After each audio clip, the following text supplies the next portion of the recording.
Well, thank you, Devin, for that. There are many concerns, though, with keeping healthy for the holidays, and it is important to cover all the bases to make sure that every moment is enjoyed this time of year. Joining me this morning is Nurse Christina Paris, as always. Thanks for joining me this morning. Yeah, hi, glad to be here. So there are lots of things that could get you sick during the holidays, but today we're talking about a little lesser known condition. What is gastroenteritis? Yeah, so gastroenteritis, which sounds little known, is very well known actually. Oh. People will usually refer to it as the stomach flu. Oh yes, so that it's does really happen. just an inflammation or in your stomach or intestines. That's pretty much all it is. And what made me think of it was there's been a lot of recalls on food, a lot of foodborne illnesses that we're seeing more now than we've seen, I feel like, in a very long time. Yeah, it's, you know, people, for whatever reason, they're just slipping through the cracks. Right. And, you know, it's good to be on the lookout for this, you know, especially because you don't want your stomach doing flip-flops. No, It is never fun. So speaking about symptoms, what sort of symptoms are we looking at when we talk about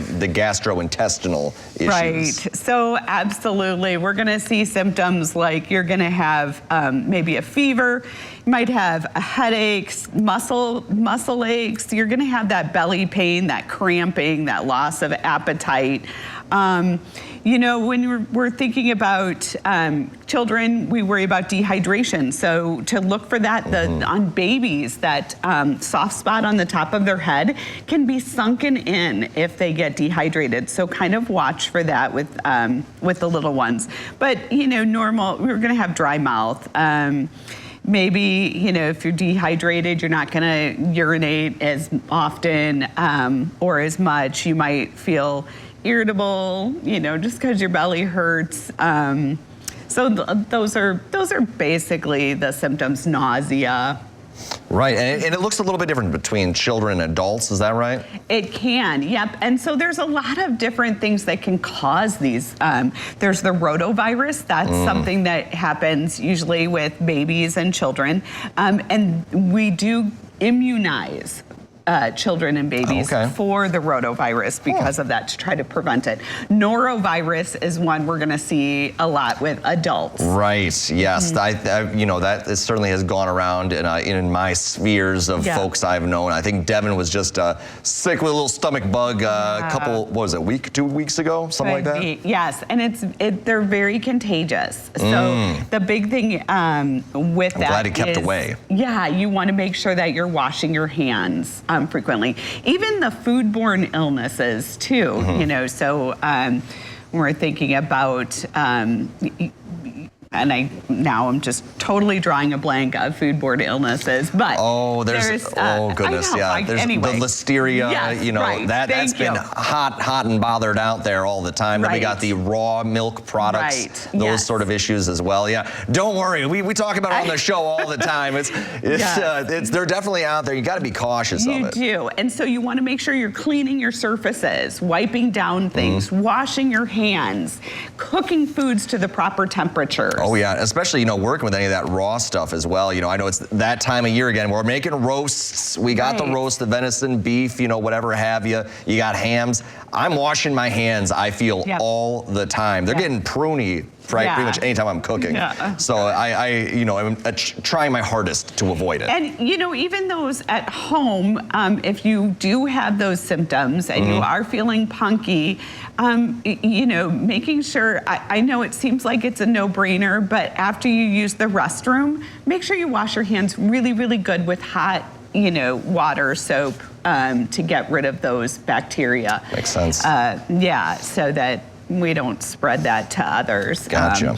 Wiping down, at my house, I wipe down door handles with bleach wipes, because you just never know what you know, are touching and bringing into the house, so yeah.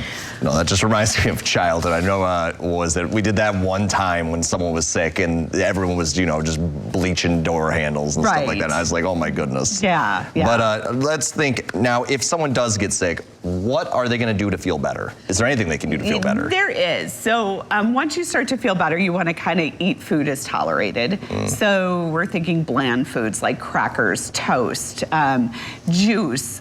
With little ones, you can give them just a few sips of juice, or well, actually, I should tell you to stay away from juice and soda, anything with sugars. So waters, Gatorades, things like that. You want to give sips every 15 to 30 minutes.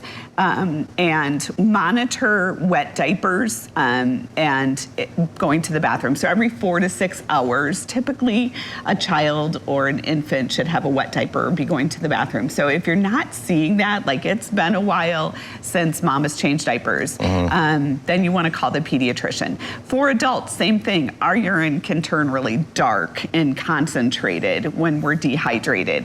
And we too can go for long periods of time, 6 to 12 hours if you're really dehydrated without going to the bathroom. So kind of watch that. And again, same kind of thing. Stay away from the sugar and the caffeine. So do stay away from juices and coffees and sodas and things like that. You want to drink water, Gatorade, Powerade, those kind of things, Pedialyte, that kind of stuff. Well, it's good to know what to do in case we get this, but hopefully we stay healthy and steer clear this holiday season. Right. But thanks for coming on in and chatting with us this morning about it. Next week, Christmas Eve, lots to look forward to that way for folks out there. We'll have something special. Yes, there we go. But coming up, we have what's trending.